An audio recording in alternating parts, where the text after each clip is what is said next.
Hello friends, Java language सीखने की series में आज हम देख रहे हैं लेक्चर 56 जिसमें हम देखेंगे कि कैसे एक एप्लेट पे डिजिटल क्लॉक को डिस्प्ले किया जाए। तो आइए इसके लिए हम सीधे प्रोग्राम बनाना स्टार्ट करते हैं। आप लोगों ने इससे पहले के वीडियोस में एप्लेट क्या है ये देख लिया था, एप्लेट के कुछ प्रोग्राम्स भी देख लिए थे।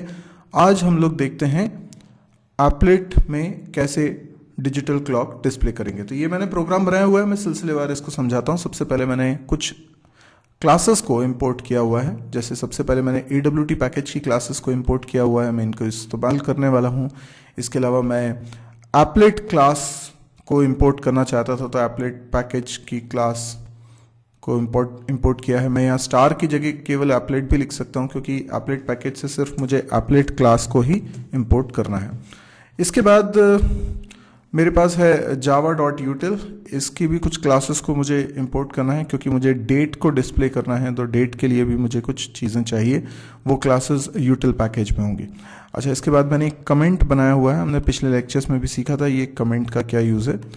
बेसिकली हमारी ये फाइल जो है जावा फाइल, मैंने इसमें ये कमेंट इसलिए डाला है कि जब कंपाइलर पढ़ेगा इस फाइल को तो वो इस लाइन को इग्नोर कर देगा।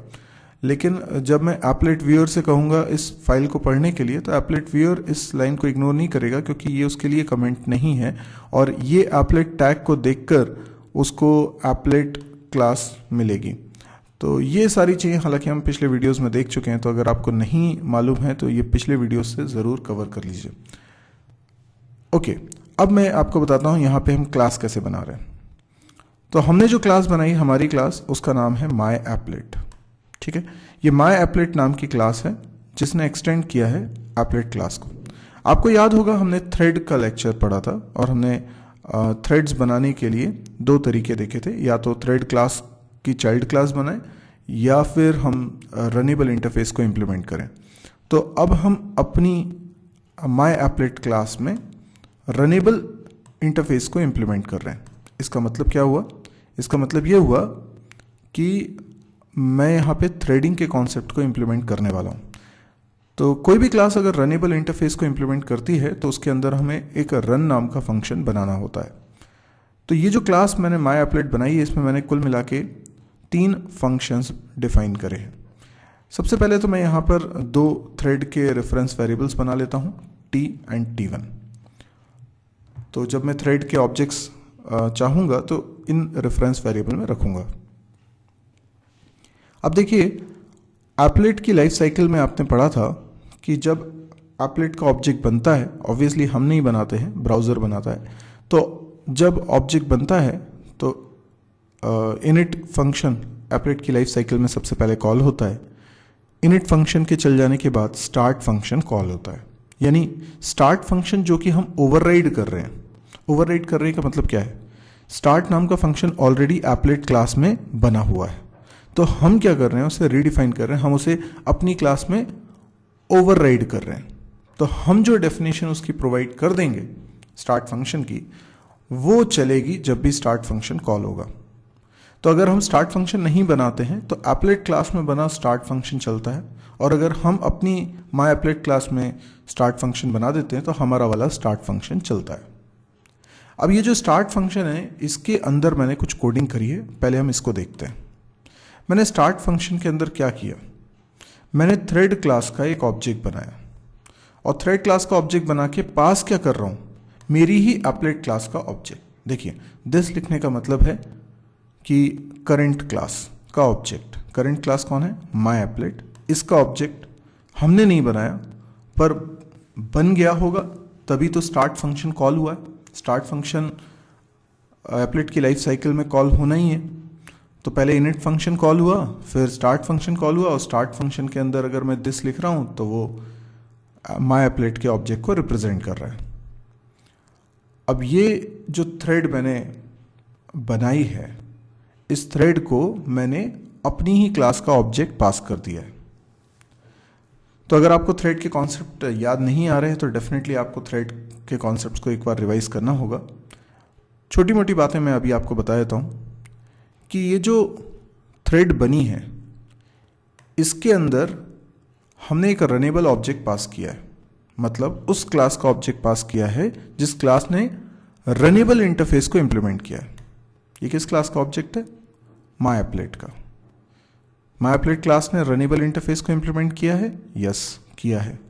तो मैं कह रहा हूं मैंने थ्रेड बनाते वक्त उस क्लास का ऑब्जेक्ट पास किया है जिसने रनेबल इंटरफेस को इम्प्लीमेंट किया है। मतलब उस क्लास के पास रन नाम का फंक्शन भी होगा। देखिए रन फंक्शन नीचे हम बनाएंगे। तो ये जो दिस है ना, ये उस ऑब्जेक्ट को रिप्रेजेंट कर रहा है जिसके पास रन फंक्शन है। हम जब भी थ्रेड क्लास का ऑब्जेक्ट बनाते हैं तो हम रनेबल का ही ऑब्जेक्ट पास कर पाते हैं। मतलब उस क्लास का ही ऑब्जेक्ट पास कर पाते हैं जिसने रनेबल इंटरफेस को इंप्लीमेंट किया हो। यानी कि हम वही ऑब्जेक्ट पास कर पाते हैं जिसके पास रन फंक्शन हो। तो इसको रिप्रेजेंट करने के लिए, इस ऑब्जेक्ट को, थ्रेड के ऑब्जेक्ट को रिप्रेजेंट करने के लिए टी रेफरेंस वेरिएबल में पहले बना चुका था, उसी के अंदर मैंने रेफरेंस रख लिया है। अब टी डॉट स्टार्ट लिखना है। थ्रेड को अगर एग्जीक्यूट कराना है तो हमें टी डॉट स्टार्ट लिखना है। तो ये स्टार्ट फंक्शन क्या करता है? स्टार्ट फंक्शन ये करता है कि इस थ्रेड के रिस्पेक्ट में जो हमने ऑब्जेक्ट पास किया था उसके रन फंक्शन को कॉल कर देगा। तो स्टार्ट फंक्शन कॉल करने पर ही रन फंक्शन चलना स्टार्ट होता है। तो हमारी क्लास में जो रन फंक्शन बना है वो चलना स्टार्ट हो जाएगा। अब हमारी क्लास में जो रन फंक्शन बना है उसमें लिखा क्या है, आइए उसकी कोडिंग देखते हैं। तो रन फंक्शन की कोडिंग देखिए। इसमें सबसे पहले हमने ये पता किया है कि करंट थ्रेड कौन सी है। करंट थ्रेड एक स्टैटिक मेथड होता है थ्रेड क्लास में, तो इसलिए मैंने थ्रेड क्लास के नाम के साथ डॉट लगाकर इस फंक्शन को कॉल किया है। करंट थ्रेड यानी हो सकता है कि इस प्रोग्राम में कई सारी थ्रेड्स चल रही हों, तो जो करंट थ्रेड है जिसके लिए रन फंक्शन चला है वो ऑब्जेक्ट रिटर्न करेगा करंट थ्रेड, और उसका रेफरेंस हमने रख लिया T1 में। अब अगर जो थ्रेड हमने बनाई थी ये वही है, यानी T1 इक्वल्स टू T है, तो ये कंडीशन क्या हो जाएगी? ट्रू। मतलब T1 और T दो रेफरेंस वेरिएबल हैं जो सेम ऑब्जेक्ट को पॉइंट कर रहे हैं, थ्रेड के सेम ऑब्जेक्ट को पॉइंट कर रहे हैं। तो अगर ऐसा है तो ये लूप चलेगा, और अगर नहीं है तो ये लूप रुक जाएगा। तो अब हम कॉल कर लेते हैं इस लूप की बॉडी में रीपेंट फंक्शन। अब ये रीपेंट फंक्शन क्या करता है? रीपेंट फंक्शन पेंट फंक्शन को कॉल करता है जो कि हमने नीचे बनाया हुआ है। तो नीचे हम अभी जो पेंट फंक्शन समझेंगे वो कॉल होने वाला है रीपेंट फंक्शन के कॉल होने से। अब आप देख रहे हैं ये लूप लगा हुआ है तो रीपेंट फंक्शन बार बार कॉल हो रहा है, क्योंकि जो डिजिटल क्लॉक हम बना रहे हैं उसमें जो टाइम हम डिस्प्ले करेंगे वो बार बार चेंज होगा। तो रीपेंट हमें बार बार कॉल करना पड़ेगा, तो जो कि डिस्प्ले हो रहा है एप्लेट पर वो बार बार चेंज होगा। और रीपेंट के बाद अगली लाइन में लिख रहा हूं स्लीप फंक्शन को कॉल किया। अब क्योंकि इसमें एक एक्सेप्शन आती है इसलिए मुझे ट्राई कैच लगाना पड़ रहा है। तो ये जो स्लीप फंक्शन है ये भी थ्रेड का ही फंक्शन है, इसलिए मैंने T1 डॉट स्लीप लिखा है और उसमें 1000 लिखा है। ये 1000 है मिली सेकेंड्स, यानी कि 1 सेकेंड के लिए एग्जीक्यूशन रुक जाएगा। इससे क्या होगा कि जो रीपेंट हो रहा है वो 1-1 सेकेंड के गैप से होगा। तो टाइम तो हर पल चेंज हो रहा है सेकेंड, लेकिन जब 1 सेकेंड के बाद ही हम उसको डिस्प्ले करते हैं तो हमें 1-1 सेकेंड के अंतर पे ही टाइम दिखाई देता है। सोचिए कि अगर हमें टाइम 1 सेकेंड में 100 बार दिखेगा तो 100 बार एक ही टाइम दिखने वाला है, क्योंकि हम लोग जो प्रिंट करवाएंगे वो आवर, मिनट और सेकेंड ही प्रिंट करवाएंगे। तो इसलिए मैंने कहा कि 1-1 सेकेंड बाद ही प्रिंट करवाया जाए। तो ये है लूप। तो लूप के अंदर आपने देखा जब तक T1 और T बराबर हैं तब तक ये लूप चलता रहेगा। तो जब तक मैं थ्रेड क्लोज नहीं करूंगा, या मैं कहता हूं कि जब तक मैं विंडो क्लोज नहीं करूंगा तब तक ये चलता ही रहेगा। अब देखते हैं पेंट फंक्शन। पेंट फंक्शन को देखिए। पेंट फंक्शन में सबसे पहले पेंट, क्योंकि हमें कॉल नहीं करना पड़ता, ये अपने आप कॉल हो जाता है। जब हम रीपेंट को कॉल करते हैं तो ये कॉल हो जाता है। अब ये जो पेंट फंक्शन है इसमें एक आर्ग्यूमेंट होता है ग्राफिक्स टाइप का G। ये भी हम पिछले वीडियोस में इसका एक एग्जांपल देख चुके हैं। अब इसके अंदर मैंने क्या किया, कैलेंडर टाइप का एक रेफरेंस वेरिएबल बनाया। ठीक है, अब कैलेंडर टाइप का रेफरेंस वेरिएबल है, पर ये ग्रिगोरियन कैलेंडर क्लास का ऑब्जेक्ट बन रहा है। इसका मतलब क्या है कि ग्रिगोरियन कैलेंडर की ही डिसेंडेंट क्लास है, चाइल्ड क्लास है, सब क्लास है। तो ग्रिगोरियन कैलेंडर का अगर ऑब्जेक्ट बनेगा तो इसका रेफरेंस कैलेंडर के रेफरेंस वेरिएबल में आ जाएगा। तो ये CAL ग्रिगोरियन कैलेंडर को पॉइंट कर रहा है। अब मैं क्या करता हूँ कि ये जो ग्रिगोरियन कैलेंडर को पॉइंट कर रहा है ना CAL, ये एक फंक्शन को कॉल करता है गेट फंक्शन के अंदर मैं आर्ग्यूमेंट पास कर रहा हूँ।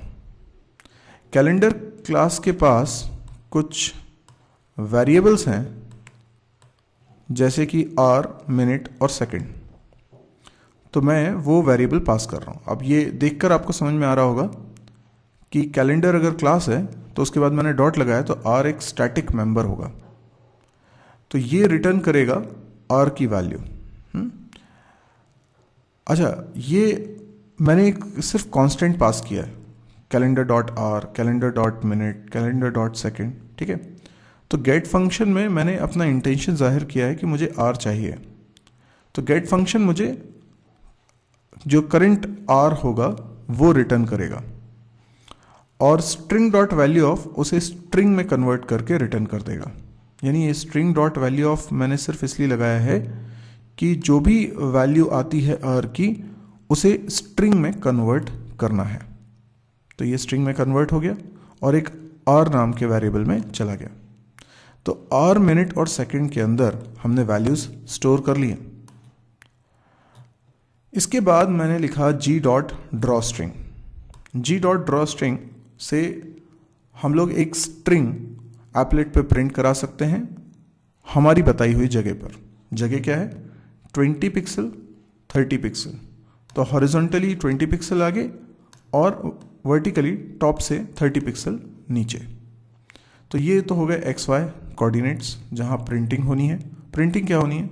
आर की वैल्यू के बाद कोलन प्रिंट हो जाएगा, उसके बाद मिनट की वैल्यू, उसके बाद कोलन प्रिंट हो जाएगा और उसके बाद सेकंड की वैल्यू। तो एक टाइम जैसा फॉर्मेट में दिखता है वैसा मुझे दिखाई देगा। अब ये हमें समझ में आ चुका है। हम इसको एक बार कंपाइल कर लेते हैं और फिर इसको रन करते हैं। तो देखिए ये सब कुछ मैंने रखा कहाँ है? तो ये एप्लेट क्लॉक नाम का मैंने एक फोल्डर बनाया है जिसके अंदर मैंने इस फाइल को रखा है।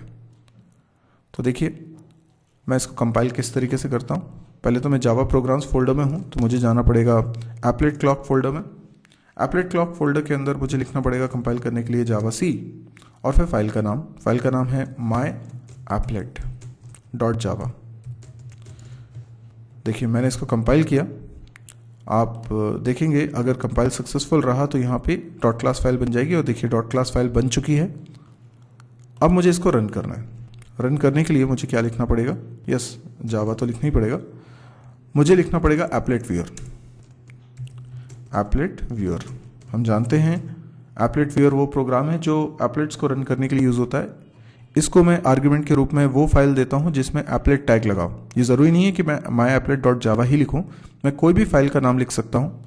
ये something.txt भी हो सकता है, कोई भी फाइल हो सकती है। बस उस फाइल के अंदर क्या होना चाहिए? एप्लेट टैग होना चाहिए। एप्लेट टैग मतलब ये टैग, ये जो ग्रीन कलर से आपको दिखाई दे रहा है। इसमें मैंने बताया है कि कौन से जावा क्लास को रन करना है जो कि एक एप्लेट है, विड्थ क्या होगी और हाइट क्या होगी, यानी डायमेंशन क्या होंगे उस स्क्रीन के। अब मैं यहाँ पे इसको रन कर रहा हूँ। देखते हैं किस तरीके से आउटपुट आता है। ये आउटपुट आ चुका है, ये स्क्रीन आपको दिखाई दे रही है और यहाँ पर आप टाइम को बदलता हुआ भी देख रहे हैं। करेंटली अभी 10:16 हो रहे हैं, इसलिए ये टाइम एग्जैक्टली वही टाइम दिखाई दे रहा है। तो आई होप आपको ये प्रोग्राम समझ में आ गया होगा। जब तक मैं इसको क्लोज नहीं करूँगा ये टाइम इसी तरीके से चलता रहेगा। तो कई बार ऐसा होता है कि हमें टाइम को डिस्प्ले करना होता है फॉर वेरियस रीज़न। हम कुछ ऐसी इंटरेक्टिव सेशन बनाना चाहते हैं अपनी स्क्रीन पे जिसमें कि टाइम का इम्पोर्टेंस हो। फॉर एग्जांपल हम कोई टेस्ट कंडक्ट करना चाह रहे हैं, कोई क्विज हम बना रहे हैं जो एक टाइम पीरियड तक आपको मौका देता है आंसर करने का। तो इस तरीके से हमें ये समझ में आया कि कैसे हम कोडिंग करेंगे और आपको ये पूरा कोड अवेलेबल है। आप इसको बनाइए, चलाइए और देखिए। अब या तो अगर आपको ये वीडियो पसंद आ रहा हो तो आप इसे लाइक करेंगे, और यदि आपको लगता है कि इस तरह के और वीडियोस देखने में आप इंटरेस्टेड हैं तो आप इस चैनल को भी सब्सक्राइब करिए। इनफैक्ट आप कमेंट के जरिए, ये वीडियो के नीचे कमेंट का ऑप्शन है, आप कमेंट के जरिए भी आप मुझे बता सकते हैं कि आप किस तरह के और वीडियोस देखना चाहते हैं। मेरी वेबसाइट है www.mysurgery.com। इस वेबसाइट को ज़रूर विजिट करें। इस वेबसाइट पे आपको न केवल जावा के बल्कि C plus plus, PHP, MySQL, data structure, DBMS, इन सब के भी वीडियोस मिलेंगे और पूरा कोर्स मिलेगा। यानी आप इस साइट पे जाएंगे तो आपको लाइन से सारे वीडियोस की लिस्ट मिलेगी, तो आप जिस पे भी क्लिक करेंगे वो वीडियो प्ले हो जाएगा, तो आपको ढूंढना नहीं पड़ेगा, बहुत आसानी से आपको चीज़ें मिल जाएंगी। इसके अलावा आपको वहाँ प्रोग्रामिंग एक्सरसाइज भी मिलेगी। आपको वहाँ पर जो कैंपस में जिस तरह के क्वेश्चंस आते हैं उससे रिलेटेड चीज़ें भी मिलेंगी। तो काफ़ी कुछ कंटेंट है वहाँ पे, और डेली एक नया वीडियो वहाँ अपलोड होता है, तो आप जब भी उस साइट को देखेंगे तो बहुत सारा नया कंटेंट आपको हमेशा ही दिखाई देगा। अच्छा, एक और चीज़ मैं आपसे रिक्वेस्ट करना चाहता हूँ, क्योंकि ये सब कुछ मैं आपको फ्री ऑफ कॉस्ट प्रोवाइड कर रहा हूँ और हिंदी में प्रोवाइड कर रहा हूँ, तो ये आपके अगर काम आ रहा है तो आप समझ सकते हैं कि ये कई लोगों के और भी काम का होगा। अब मुझे ये सब लोगों तक पहुँचाना है, पर मैं नहीं चाहता कि मैं इसका कोई चार्ज लूँ, मैं इसको फ्री ऑफ कॉस्ट ही पहुँचाना चाहता हूँ। ये डे वन से मेरी सोच है। अब इस पर मुझे आपकी मदद ये चाहिए कि आप प्लीज़ इसको शेयर करिए। अगर आप शेयर करेंगे तो ये ज़्यादा लोगों तक पहुँच पाएगा, और क्योंकि मैं इसे फ्री में प्रोवाइड करना चाहता हूँ तो मैं मार्केटिंग पे बहुत ज़्यादा खर्चा नहीं कर सकता। इसलिए अगर आपको पसंद आ रहा है, आपको लग रहा है कि ये वीडियोस वर्थ हैं, तो आप प्लीज़ इनको शेयर करिएगा। Thank you.